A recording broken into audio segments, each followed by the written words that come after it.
জয় রাম। তো হ্যালো বন্ধুরা, এসে গেছি আবারও একটা নতুন মিনি ব্লগ নিয়ে। আগের দিনকে তোমাদেরকে বলেছিলাম যে আমি ওই বাড়িতে যাচ্ছি।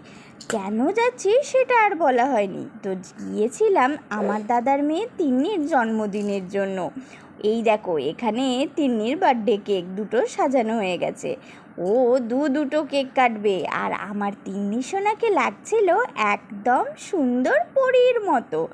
খুব ভালো লাগছিল দেখতে। আর এখানে দেখো, ও কেক কেটে নিল, কিন্তু আমাকে তো তোমরা দেখতে পাচ্ছ না, কারণ আমি ছিলাম সাইডে।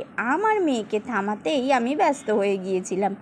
এত কান্নাকাটি করছিল, আর সবাই মিলেই ওকে থামানোর চেষ্টা করছিল।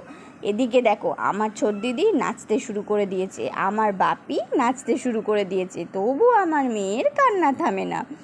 যাই হোক, আজ এইটুকুই দেখালাম। আসছি নেক্সট ব্লগ নিয়ে। টাটা।